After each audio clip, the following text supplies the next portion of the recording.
Hello, everybody. David Johnson back again with another episode of Building the Overman. We're going to call today's episode Silence is Golden, or Silence Can Be Golden. Went back home to Chicago a couple weeks back, spent a week there for the holidays, for Christmas and all that. I didn't really get any gifts for Christmas, with the exception my mother-in-law gave me a book, The Complete Book of Five Rings by Miyamoto Musashi. He was a Japanese samurai swordsman in the mid 1500s, early 1600s, and this book was essentially his doctrine that he wrote at the end of his life, essentially an instruction manual, if you will, proper Japanese swordplay, samurai swordplay. I have a fleeting interest in all things, samurai culture, stuff like that. I'm trying to learn a lot more about my Eastern philosophy to mesh up with my Western philosophy and Western civ. Who knows, maybe move there someday when I get a little bit older, get myself a nice silk kimono and rock that Buddha bun. But there was one section, when you actually read the manual itself, it's a lot of technical stuff, basically on how to wield the sword properly, which for my day-to-day existence doesn't have that much application. But reading the entire introduction, the secondary source material, which kind of summarizes Miyamoto's life. And by the way, this was compiled and edited by Kenji Tokitsu. Pardon me if I'm not staying directly in the camera. I might actually have to read a little bit, heaven forbid. That's probably not proper webcam etiquette. I wouldn't know, nor do I really fucking care. But when you're reading the intro, there's, in my opinion, a lot more interesting stuff in there because it gives you a lot more perspective on the context of the time, the context that Miyamoto was writing from, which kind of puts things in perspective. And I stumbled upon this section I found really interesting. It's called The Difficulty of Explaining the Practice in Words. And again, forgive me, I'm going to read a little bit here. Practitioners are generally content to progress on the way of practice without writing about it. Since intensive practice requires a person to immerse himself fully and deeply in his actions, an objective written description is difficult, for it requires one to assume some distance from the practice. Again, this is kind of, in Japanese culture, the separating of mind from body, which obviously when you're trying to wield a sword isn't going to work real well. We want to automatize things, and I'll explain that a little more in depth in a minute. If the practitioner has recourse to language, it is usually selectively in order to bring out an intuition rather than pursue a line of logic. Pardon me, I'm going to read just a little bit more. Moreover, studying the practice of an art of combat in depth is not always compatible with writing about this art, for the process of going into the practice deeply means acquiring a capacity for sensory motor reactivity that goes beyond the reach of mental reflection. Spontaneous movement and intuitive comprehension are reinforced, and one must avoid increasing the gap between perception and reaction by adding the pitfalls of intellectual speculation. In other words, we want to learn to keep this completely automatized and integrated. Reflection is a part of Buddha, but it must be self-directed, introspective reflection that is not allowed to intervene in the moment of combat, where the spontaneity of movement is essential. However, as Musashi wrote, combat is not continued to the moment when it is actually taking place. So I found this really interesting in the sense that, and again, pardon me, I'll read just a little bit more. Someone who practices a martial art in depth and trains every day to the point of exhaustion has a tendency to develop a relationship with words that become prosaic or perfunctory at the same time as the intuitive aspect of his participation grows. He will tend to distance himself from long-winded objective reflection.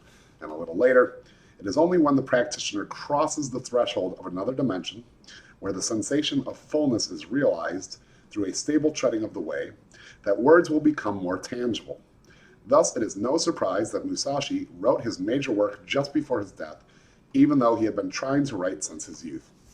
So when you're reading this entire introduction, and it's putting Musashi's life into historical context, it's really interesting. This guy was practicing for years and years and years, and he hit a point in his life where he kind of saw the writing on the wall. He knew he was going to die. At that point, what he did was he withdrew from society insofar as there was such a thing as society in feudal Japan, kind of holed himself up in this holy cave and wrote his instruction manual by candlelight and literally completed it, I believe, hours before he died.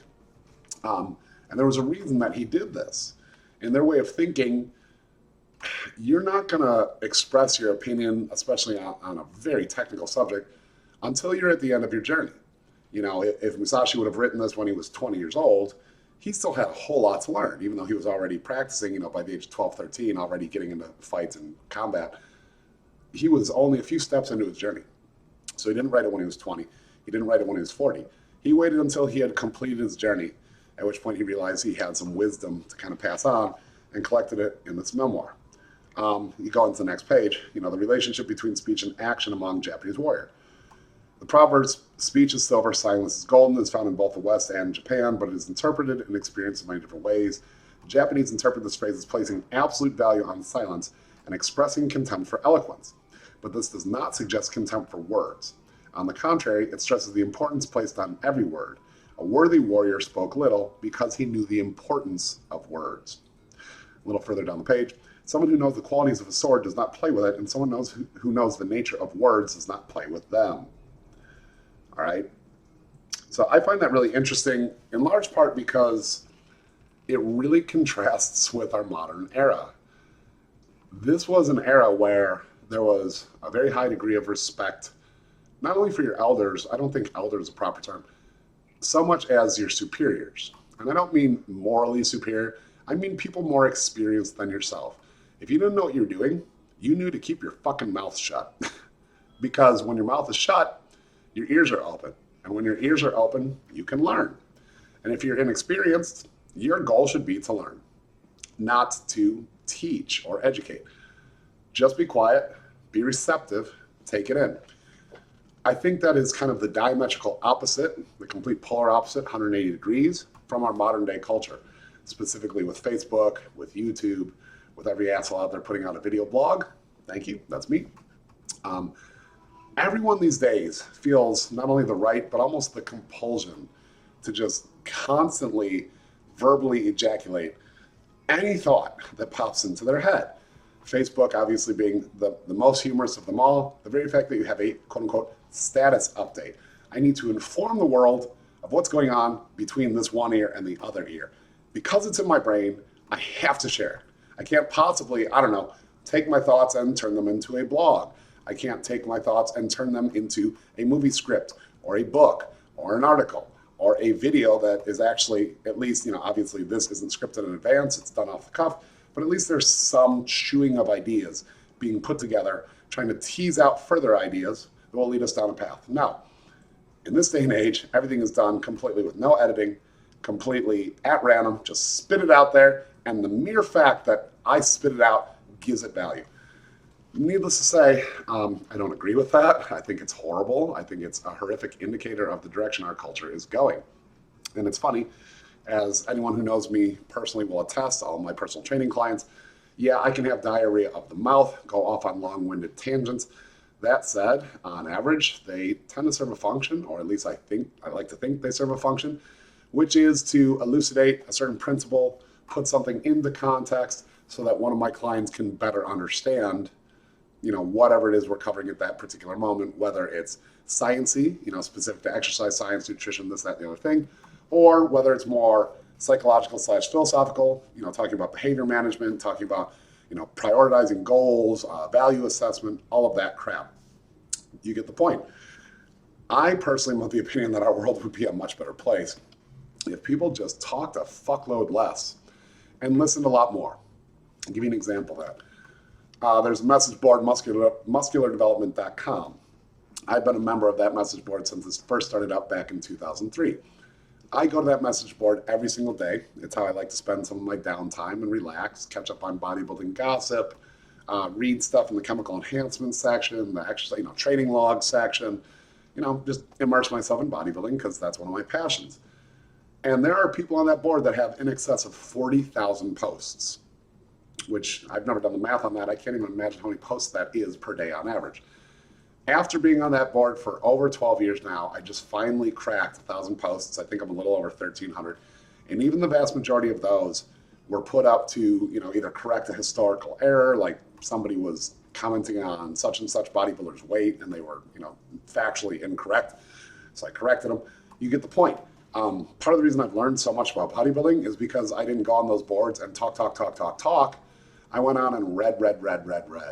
I kept my mouth shut and my ears open because in my opinion, for really, really, really long time and to a very real degree still, I was a nobody in the industry. It was incumbent upon me to educate myself. And you don't do that by expressing opinions. You don't do that by putting stuff out there. You do that by taking stuff in. And when you take stuff in, educate yourself, facts, theories, integrate your knowledge, integrate your data, start to have a comprehensive view of the subject that you're studying. Eventually you hit a threshold where you're fairly educated about that subject. And then at that point, if you want to start putting stuff out there, first you consume, then you produce.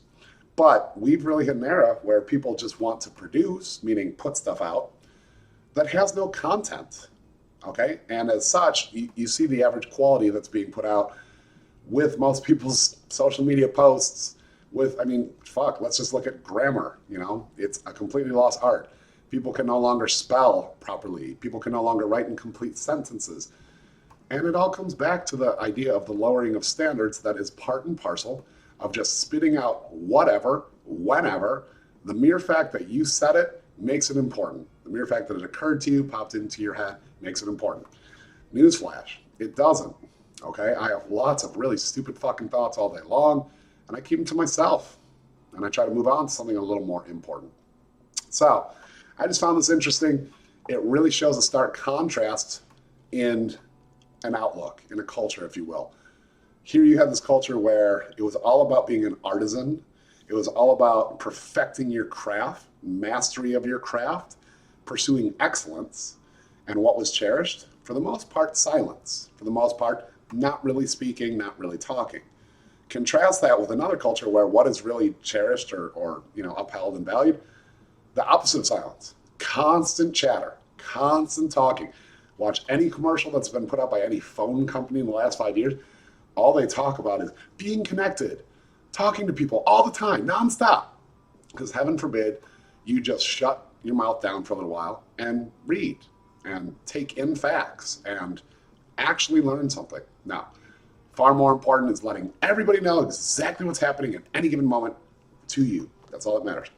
So if you have a culture over here that is all about mastery and self-cultivation, and they know to keep silent, and we have our culture, and it's all about never staying silent, are we about mastery, self-cultivation? No, we're probably about the opposite, which is, I don't know what the actual word is, cheapness, tawdriness, shittiness. So, call to action here. What's the call to action? What's the moral? What's the message? Try talking a little less. Try putting your status out there a little less. If you're gonna put it out there, try doing it in a fashion where it has something substantive. Say something that hasn't been said before, or say it in a way that hasn't been said before, so that somebody who stumbles upon it and has the fortune or misfortune, perhaps, of reading what you put up, learns something, becomes a better person for it. Not that you owe that to people, not that it's an obligation, but maybe you'll feel better about yourself. Maybe you'll feel, hey, I'm putting stuff out there and it's quality stuff, okay? And that's differentiating me from the herd. That's elevating me. That's turning me into you guessed it, an overman, because I'm not gonna be like everybody else and just throw verbal diarrhea at the screen. I'm gonna edit my thoughts. I'm going to only put out quality stuff, and I'm gonna be better than the average schmuck that's just blah, blah, blah, blah, blah, blah, blah. So, another take-home principle, take-home message from Building the Overman. Silence is golden, can be golden. Yes, there's a time and a place to talk and express yourself. It is not at every given moment of the day. Save that for when it's really important. And guess what? Then people might start to listen, okay? It's David Johnson, Building the Overman. Until next time, peace.